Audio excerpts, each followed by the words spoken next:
3 of the PACT Capital Conference panel presentations. Today, we will feature the early stage panel. And before we get started, I'd like to thank a couple of our key leaders and sponsors. Our silver sponsors include Penn Center for Innovation, Amitech, Ben Franklin Technology Partners, Osage Partners, G Squared, Pacific West Bank, and our bronze sponsors, BioAdvance, DLA Piper, and Susquehanna Growth Equity. Now, let me turn the program over to Pat Boyle and Paul Doherty, our conference co-chairs. Welcome, Pat. Welcome, Paul. Hello, my name is Patrick Boyle, partner in charge of Eisner Amper's audit and assurance practice, as well as the technology practice in Pennsylvania. Eisner Amper is proud to support the entrepreneurial ecosystem, and this conference as an important touchstone each year. As we get started, I'd like to thank the industry track vice chairs for healthcare, Capilla Ratnam, partner of New Spring Capital, for technology, Glenn Bresner, co-founder and managing partner of Activate Venture Partners, and for early stage, Doc Parghi, managing partner of SRI Capital. We are building on the momentum from yesterday's great technology panel, and today we are taking on early stage companies. Now, I would like to introduce the final sponsor, Morgan Lewis, and partner Doug Kingston. Thank you. My name is Doug Kingston, and I'm a partner in the Emerging Business and Technology Practice Group at Morgan Lewis. Morgan Lewis is a proud sponsor of the early stage panel. The moderator for our panel is Doc Parghi, managing partner, SRI Capital. Our panel today will be discussing remote working from the VC perspective. We are pleased to have a panel that includes representatives of East Coast and West Coast VC firms. They will be discussing remote working trends, what they like and they don't like, and related anecdotes from their portfolio companies. With that introduction, I'll turn it over to Doc Parghi of SRI Capital.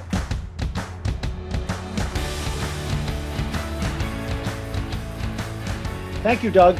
Thank you for having us. I'm Doc Parghi, managing partner at Shri Capital. Shri Capital is an early stage venture firm focused on funding innovative startups, typically in the enterprise SaaS and deep tech space. And we're really pioneers and have been doing it since 2012. We're usually the first institutional investor in the company, and we like to lead or co-invest in typically the pre-Series A round in the $1 to $3 million range for a meaningful stake. But it's not about me. What an honor it is to have such esteemed panelists. We'll be discussing remote work from the VC perspective, East Coast and West Coast, and what are the trends, what you like, don't like, and some fun anecdotes from their portfolio. So joining us today are Paul Martino, who is the general partner at Bullpen Capital.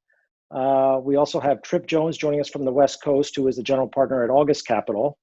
And then Gill, Beyda, who is the managing director at Comcast Ventures and the founding partner at Genacast. And last but not least, we have Varsha Tagare, who is the managing director at Qualcomm Ventures. So such an esteemed group of panelists, and I'd love to have them introduce themselves, and starting with you, Varsha. Oh, okay. No problem. Hi, thanks for getting this together, Doc, and what a wonderful way to spend this afternoon rather than being on mundane calls all day long. So I look forward to this conversation. I'm Varsha Tagare. I am Managing Director at Qualcomm Ventures. We are a balance sheet fund for Qualcomm. We invest in 7 geographies around the world. We've been in existence, I think, for more than 15 plus years with about $1 billion under management. We are super excited about mobility, and so we invest in areas that are related to 5G, IoT, auto, AI, as well as enterprise companies. We come in from Series A to Series C.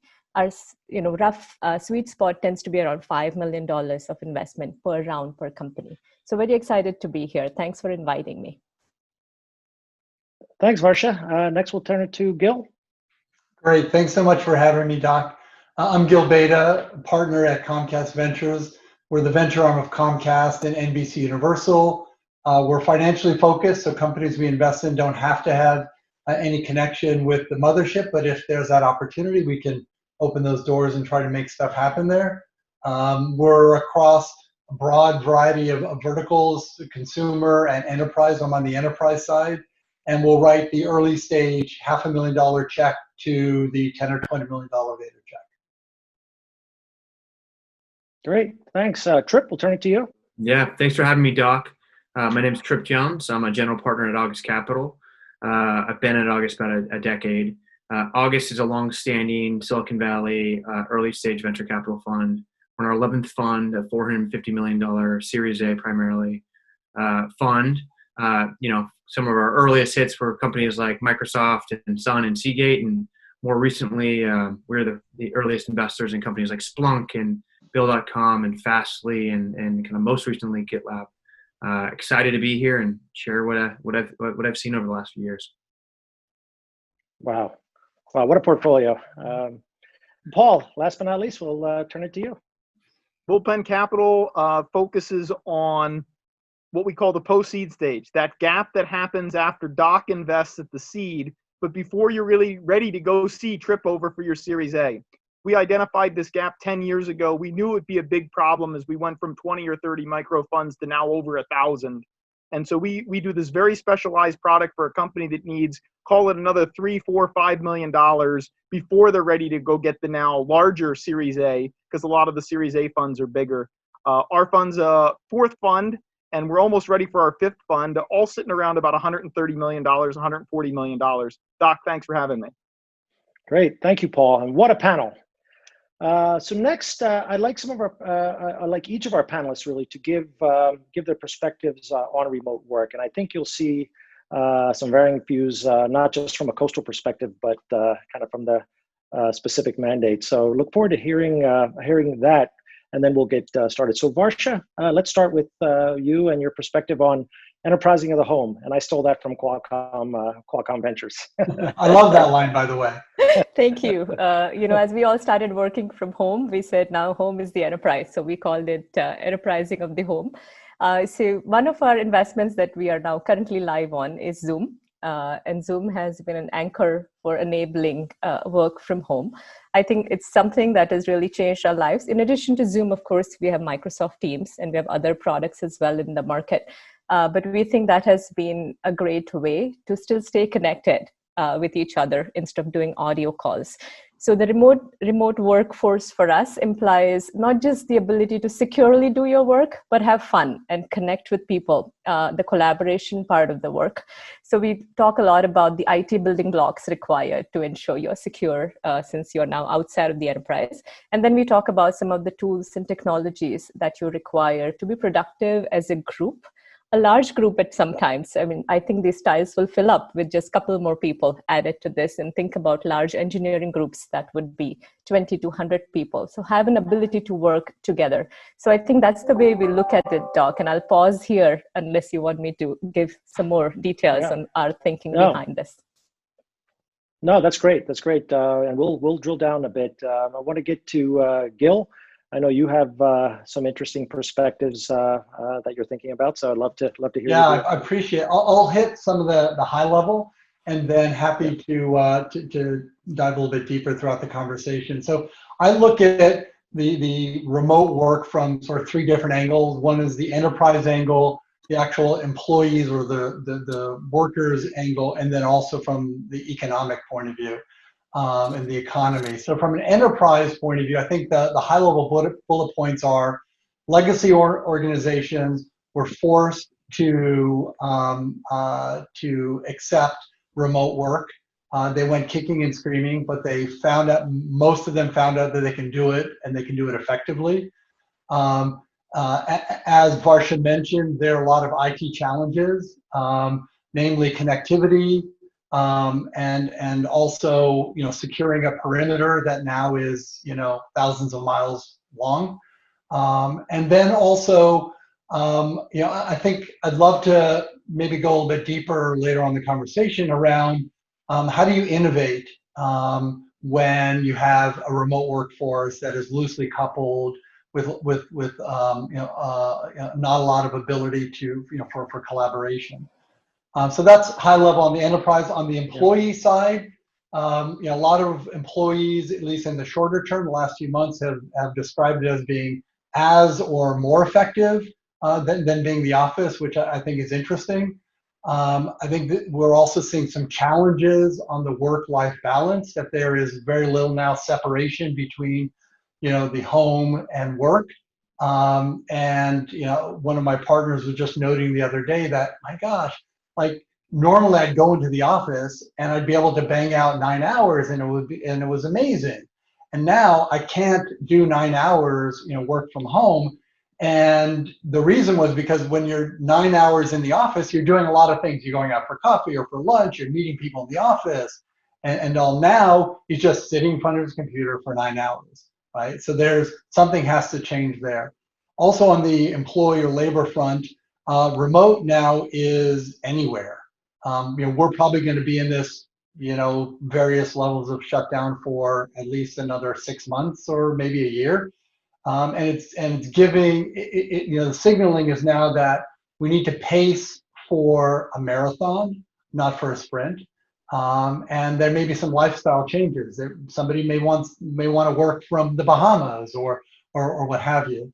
And then, I think an interesting thing is I think we've seen the wonderful days of working from home, but in the Northeast, winter is coming, literally and figuratively, the Game of Thrones reference, and that our bubble is going to shrink dramatically. And then finally on the economy side, this is the ultimate for labor mobility. Part of the reasons why the EU was formed was to drop barriers, allow for economic and labor mobility. If the labor doesn't actually have to physically move in order to be mobile, it's the ultimate in efficiency and optimization around meeting supply and demand for labor. There's now an abundance of labor, unfortunately, because of a lot of unemployment. We have marketplaces that have been stood up, a la Uber, TaskRabbit, things like that. I think we're going to see a lot more fractionalizing of labor, where instead of you spending 8 hours a day working for one employer, it may be smaller increments servicing many different employers.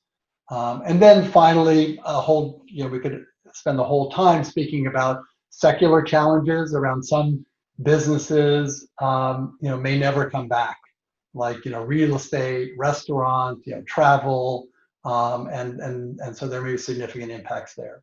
So I spoke a lot. Happy to take a deeper dive into some of those spaces, but I'll hand it over. No, that's perfect. Thanks, Gill. That's, I think, a perfect segue into kind of your point of view, Tripp, based on our discussion yesterday. So I'd love to get your view on remote and take it from there. Yeah, I think Gill summarized it really, really well and comprehensively.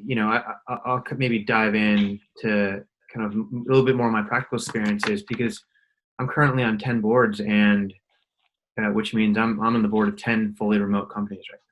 And prior to March, none of them were. And I'm proud to say, and I'm sure everyone on this panel and everyone in this audience, is in the same boat of, we've all successfully done it. Are there bumps along the road? Absolutely.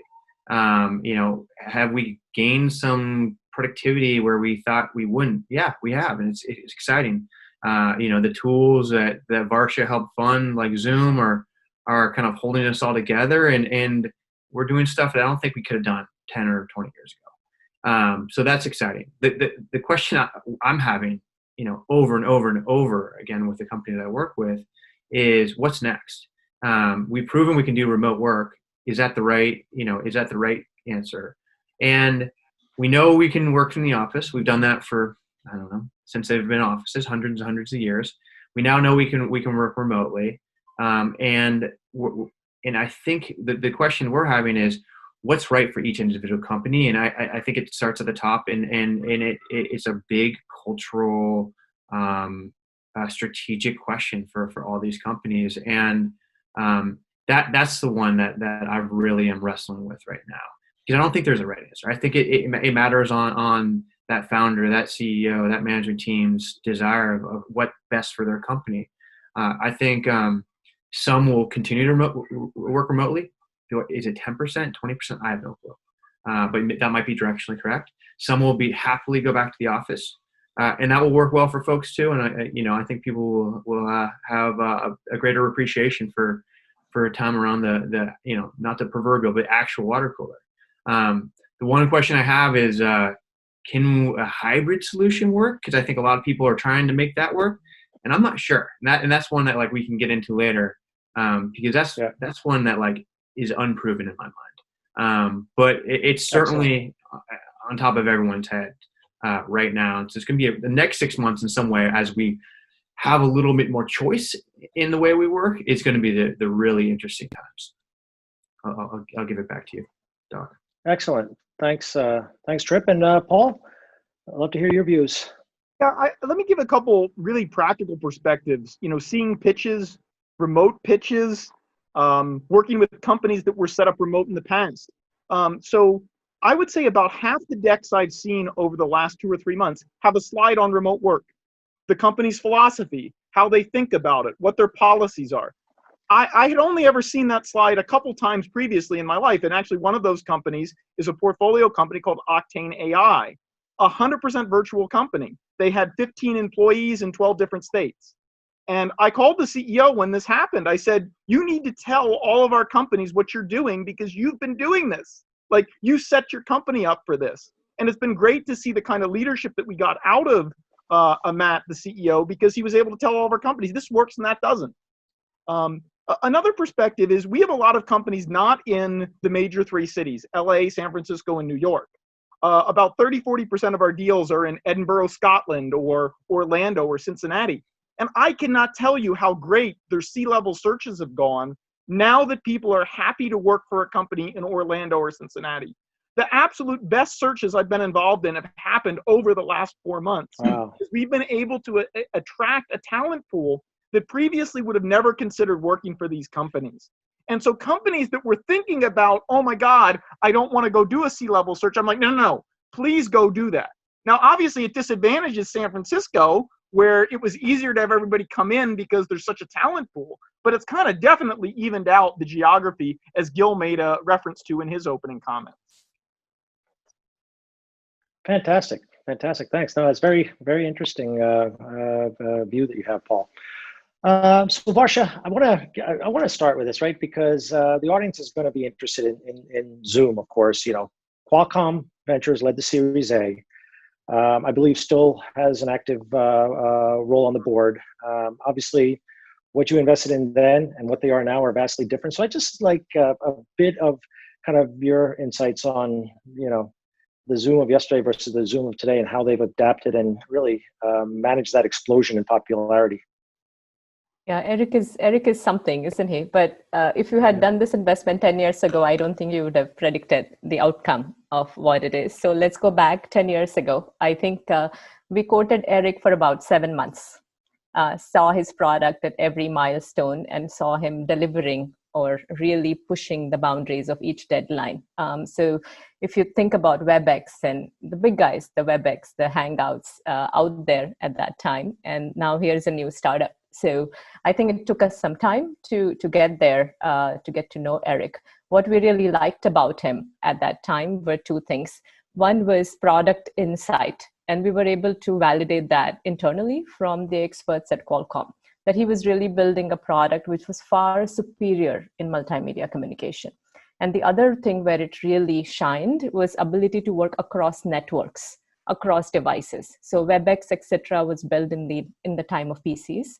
And now you had explosion of devices, feature phones and smartphones, 2G and 3G and 4G and different kinds of codecs.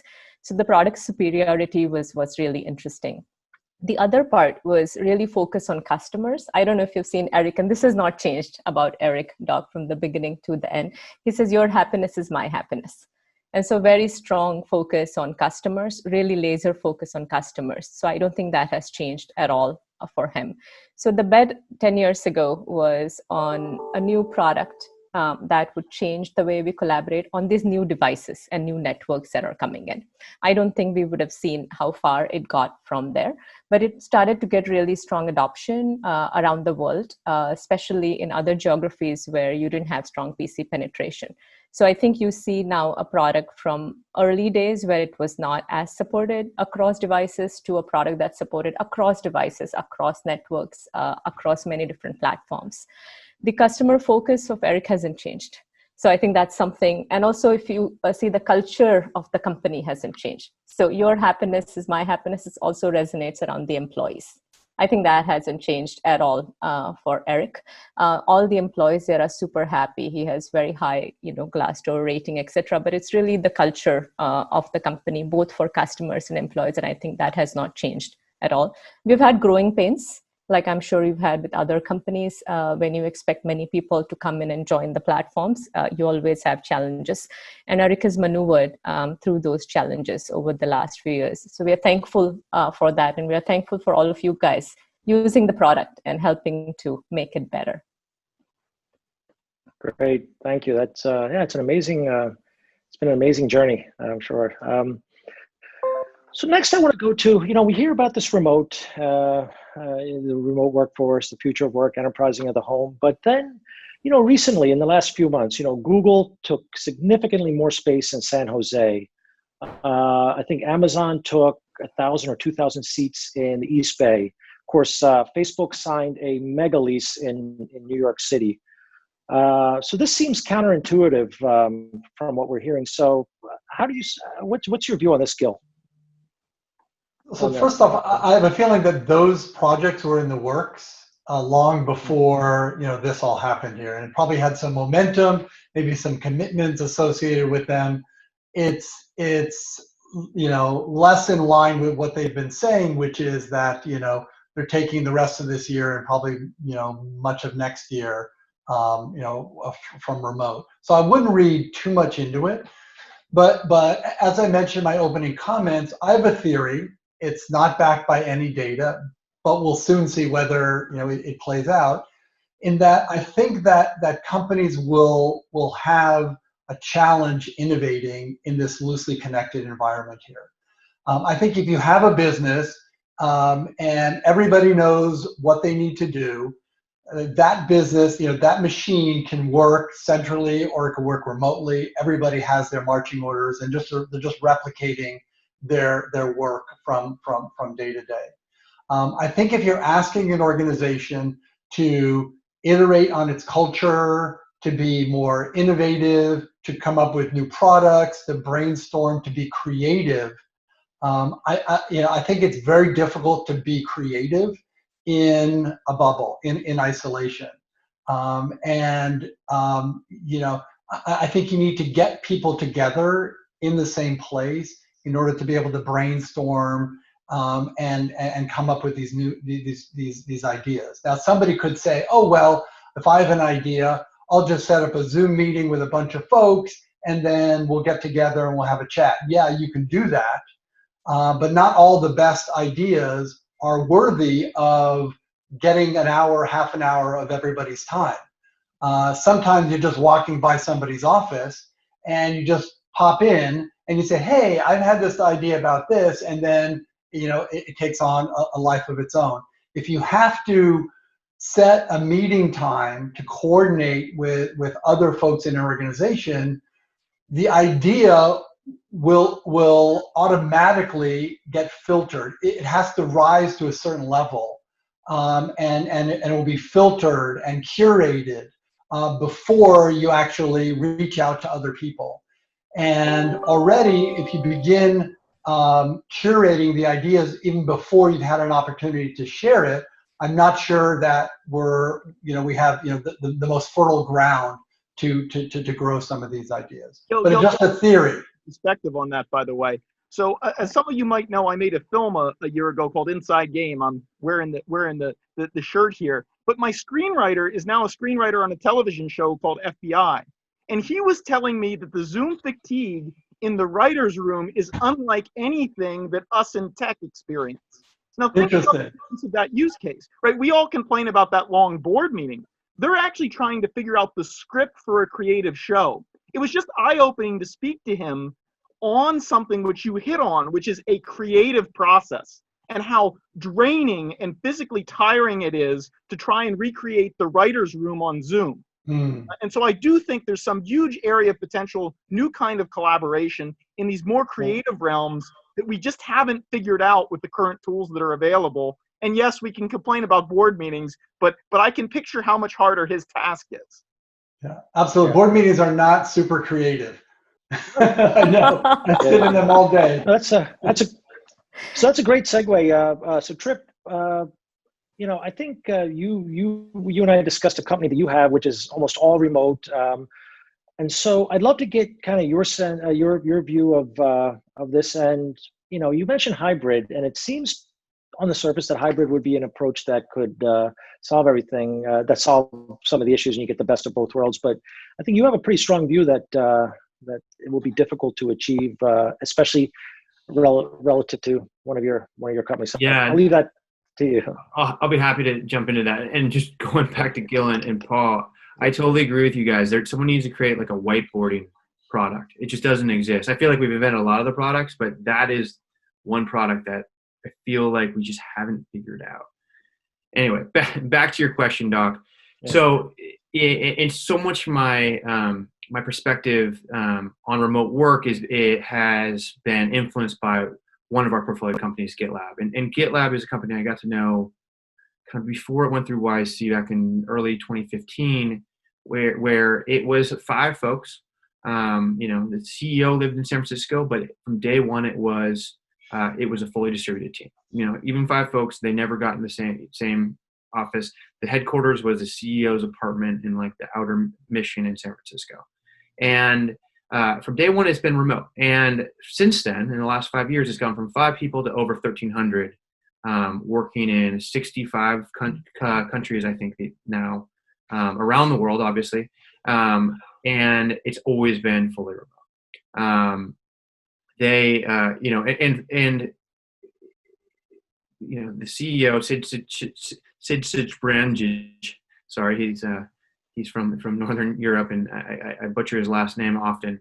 And is very, very focused and disciplined about his culture from day one. And he's kind of set up a set of rules, which I probably over-index towards, but it makes sense for this company, and I think many others that view remote work as a strategic advantage.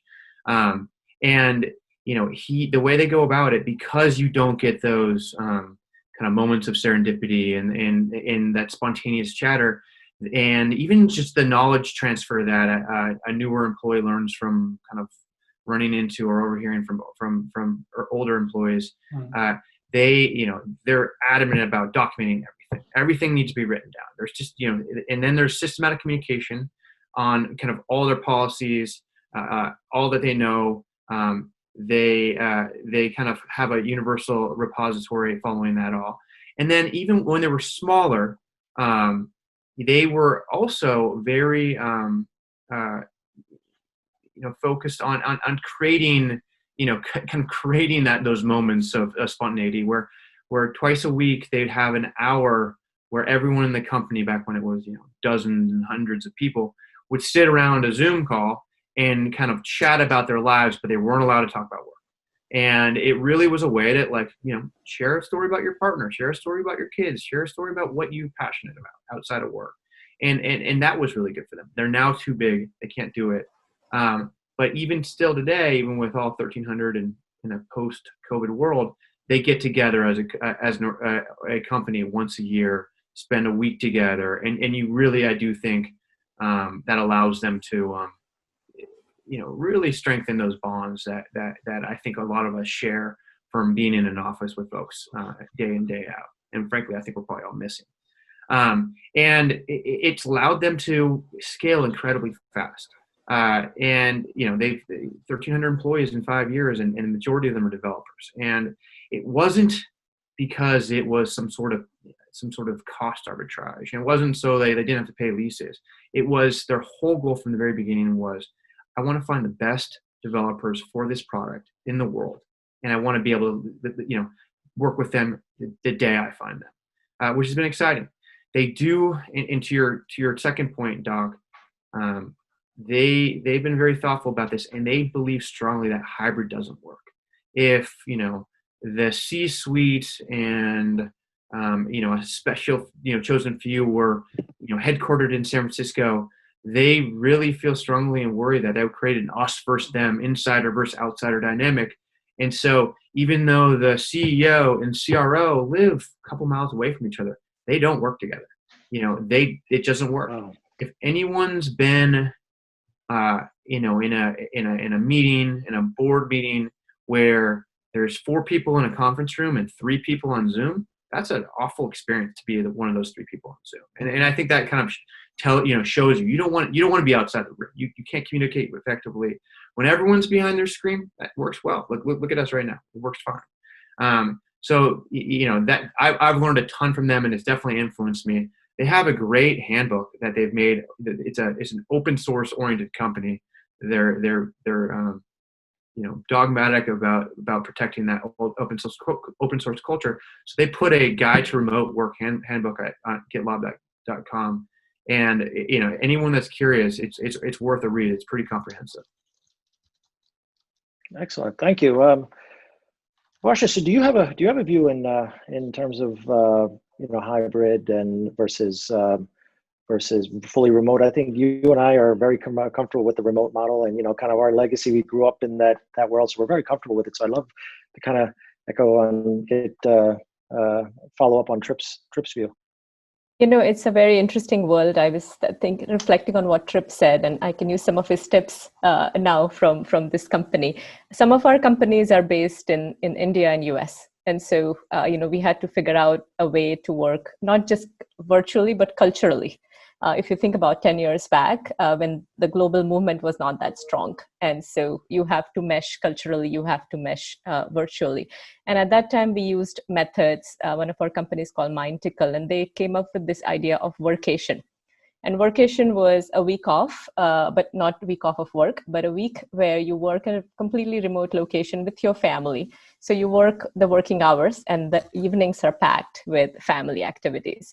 And that was such a big draw of camaraderie between the employees, and the families felt part of this company where the employees worked many, many hours a day. So I said, okay, this is where you hang out. All right, these people are okay to commit our lives for.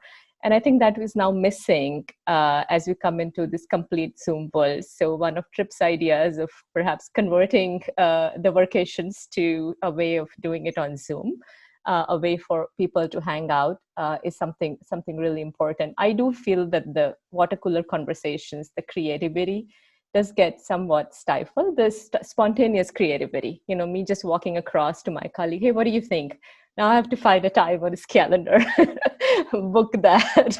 That itself is a task. And by then you've lost the spontaneity of it all. So if there's a way to at least have some hybrid time that you do meet, and perhaps it's less often than it was before, but I think that's really required. One, to continue to build the bond. Otherwise, I think we'll become robots. I'm sorry to use that word, but we'll lose the emotional connect with our employer as well as our teammates, and we'll also lose the spontaneous connectivity. So I do believe we need some sort of hybridness to keep that, really strong human connection and the creativity juice going.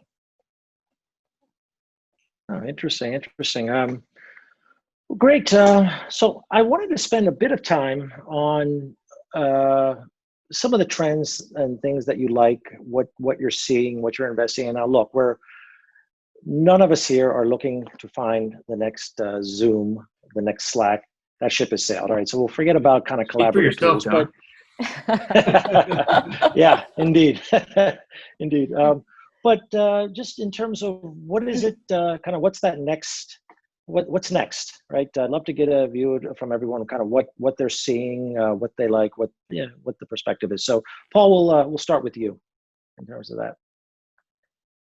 I'm the wrong guy to start with, Doc. As you know, our fund is anti-thematic, so we don't play the game that way. We let our entrepreneurs come into our office and educate us about markets no one else is interested in. So I defer to the panel on what's next. Okay, great. Gill, you want to take a stab at that? Yeah, we're a little bit like that, Paul, in that we're across such a broad cross-section of sectors, but I'm generally in enterprise B2B. I'll talk about the last few investments that I've made on the enterprise side. So one is a company in the quantum computing space. So I think this transcends COVID. It transcends a lot of different a lot of different sectors. We think that it's transformational. We'll still have our classical computers, but this is sort of the next generation of computing. It's still a few years off, but we think it'll impact many different industries, including, as an example, pharmaceutical and drug discovery. If we had quantum today, it may have helped us come up with vaccine sooner. We're also spending a lot of time in AI machine learning. We believe that that's transformational as well. I invested in a company called Neural Magic, which allows for machine learning algorithms to run on CPUs instead of GPUs, saving them time and money and what have you. We think that by liberating these models and being able to run them on commodity CPUs, that it allows them a lot more flexibility. So we're also looking at other areas of AI, data security and privacy. I've made investments in cybersecurity. So the COVID world hasn't really changed the areas that I'm looking at. I do ask one more question in these meetings, which is, how has COVID impacted your business? With a lot of enterprise B2B companies, it's delayed traction, but it hasn't eliminated traction. So a lot of my portfolio companies that are engaged with enterprises, whether it's on data privacy or cybersecurity or AI/ML, the projects are still important, but they may be pushed out a quarter or two. So we still see there's a lot of opportunity out there. It's unfortunate, obviously, that the economy has turned for the worse. But I think that on the early stage investment side, it's encouraging to see entrepreneurs still out there. Instead of turning their boat for safe harbor, they're out there with high seas and waves and really passionate about what they're doing. And I think it speaks a lot for entrepreneurs who are out there building companies, especially during times like this. And hats off to them, and I respect them, and we'll invest in them. Great.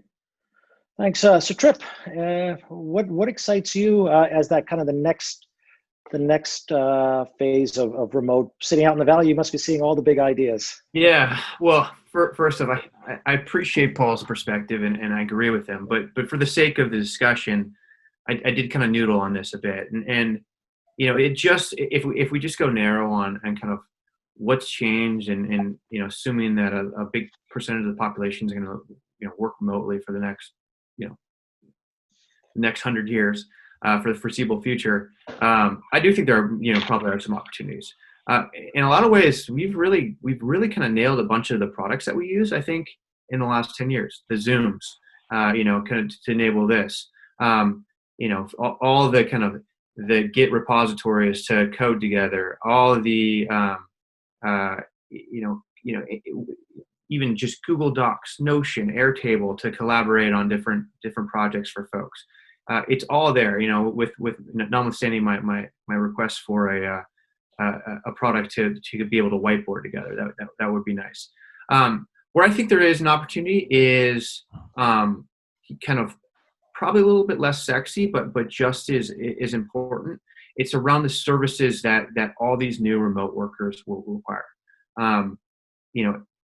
As all of our portfolio companies kind of, their employees start going out into the world and work wherever they want to, it creates some complexity.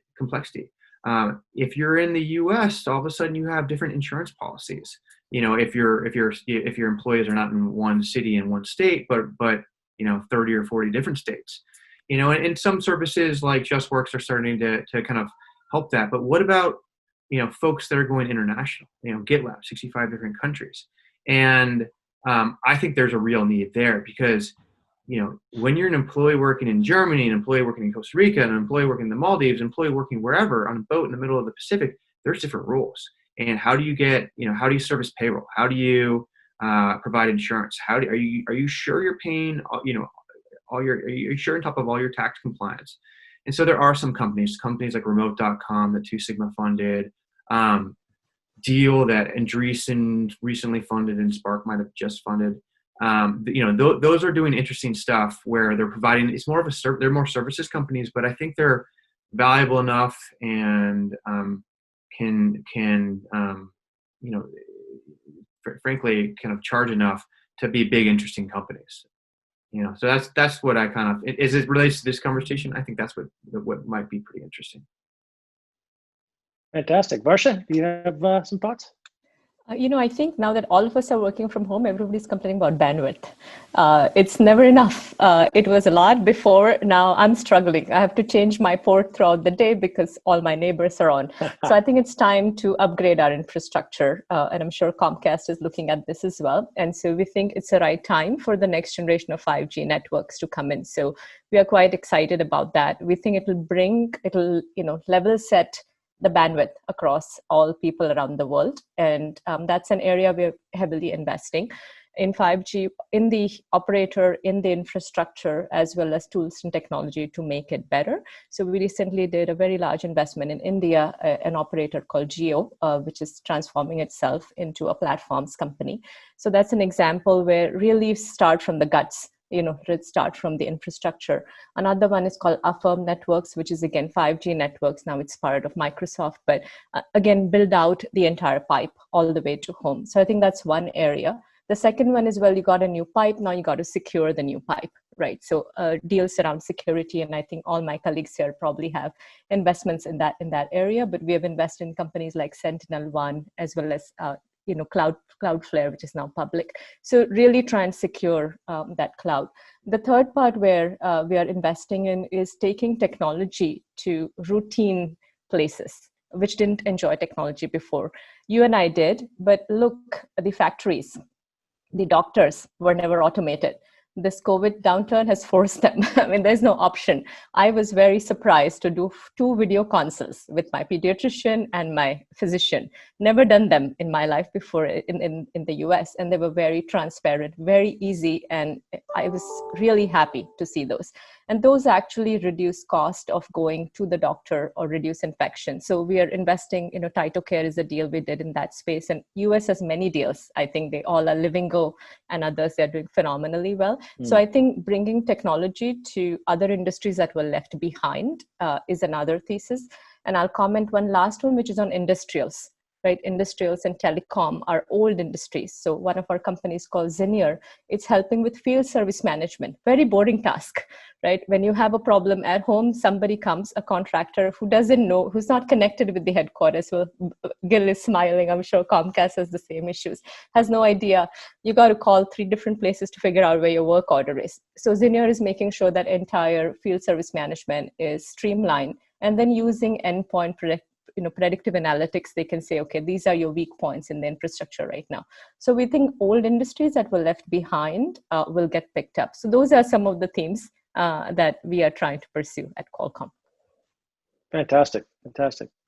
Thanks. So Paul, I'll turn it to you. Are there specific verticals that you see as kind of really taking off from here? I know we spoke briefly about education as an obvious one, but just kind of wanted to get your view.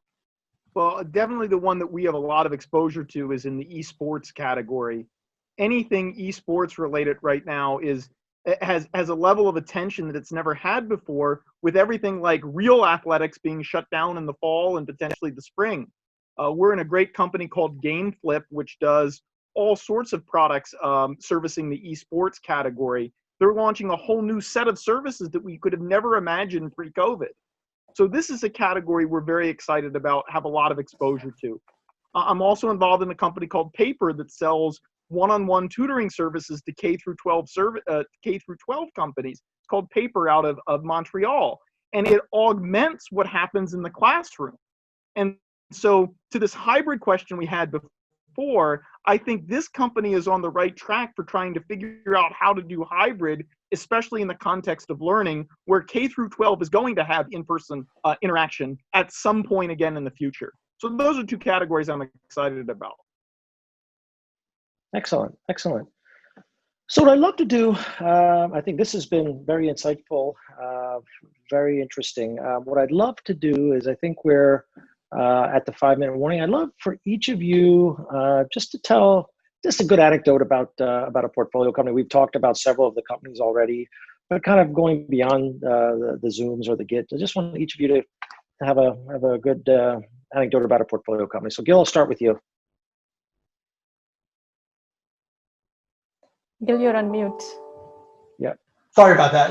I had some kids in the background. I was trying to shield you all from a comment. So I have a really interesting company that we invested in last year in the corporate event space. And so they would allow you, they had a marketplace, single interface where you can book a Star Wars Cinco de Mayo, or you can have a piglet petting zoo in the office, or a terrarium building, or a cheese pairing and all.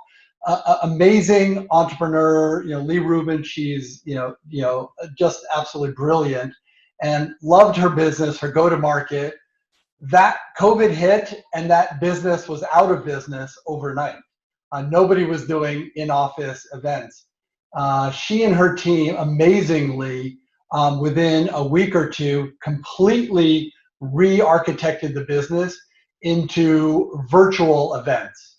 And they're doing gangbusters now. So if anybody's interested, the URL is withconfetti.com, withconfetti.com. And you can go there and you can plan a pizza party for 50 of your remote employees, and pizzas will magically appear at all of their houses. You can do a wine tasting with real wine that appears in everybody's, in everybody's homes. Family feud competitions between teams, escape rooms, and the company is doing amazingly because companies are looking for ways to engage their employees, to keep that culture, and also keep them happy. And folks, unfortunately, we've seen it in our organization, are tired of having like another video conference happy hour, right? With nothing to do and just chat about your day or your week. So that's just a fun story about a company that made a 180-degree shift and is doing quite well. Fantastic pivot. Paul, any fun, here's my favorite story, and this is the humbling one because it shows you how hard our business is. So I'm sure you all did your triage when COVID hit, right? COVID hit. Who's in trouble? Who's going to be fine, etc. So at the top of our list is a company out of New York called Bento Box. Bento Box sells software to not restaurants, but like single restaurants, small restaurants, not like to the big ones. So this is a company that's been doing great in our portfolio for the last 2-3 years. Of course, she's going to be in big trouble. So, we get on the phone with Crystal, the CEO. What are you doing? How can we help? She's like, look, all my customers need to be able to do curbside delivery. Let me go do that. So at the end of the second quarter, she blew past the projections without a modification. Right? She's one of these examples where it's like, for sure she's in trouble. And sure enough, she beats the projection without modification, because sometimes you got to play the game. Wow, fantastic. Varsha, a quick anecdote about one of your companies? Yeah, I'll just give a quick one. I think one of our emerging markets in Latin America, we thought they were a little bit behind on online shopping, etc., but they are seeing a similar phenomena like Shopify now. So one of our companies, Numi Shop, has really pivoted to ensuring online commerce for all the companies, small businesses in the region, and enabling you and I to shop. And so now we are seeing this phenomena pick up not just in the US, but all around the world. So that's what I would say. They've enabled remote shopping for small businesses in LATAM. Oh, wonderful. And Tripp, last but not least, I'll hand it to you. I'll try to go quick. COVID obviously, hit a number of our companies, I'm sure all of ours, negatively, but it also, hit several with the lucky stick. You couldn't have predicted it; it just happened. And I actually have a predominantly consumer portfolio, and a number of them kind of really have seen a boost. But the one that kind of stands out above the rest is an early investor in a company called HipCamp. HipCamp is a marketplace for folks to rent private land, to camping, to put a teepee up, put a yurt up, put a little lodge up, and let people come and get outside, outdoor recreation. And this company was doing quite well before COVID, but we're kind of blasting through 2022 numbers this summer. Just given that one of the safest things you can do is get away from folks, get out of the city, and go enjoy nature. And it's amazing how much has changed folks' behavior in a very, very short amount of time. And I'm hoping for, frankly, obviously for personal reasons, but also for societal, like folks will fall in love with the outdoors and continue to enjoy it, even after this, all goes away one day. Tripp, I give thumbs up for that company. I've used their experiences and they're phenomenal. Good. And they're very accessible in the Bay Area, and it's really nice. So I encourage all of you to try them. Thank you. Well, that was amazing, and I can't believe that we're reaching the end of this panel. The time has flown by. We could have talked about this topic for twice as long.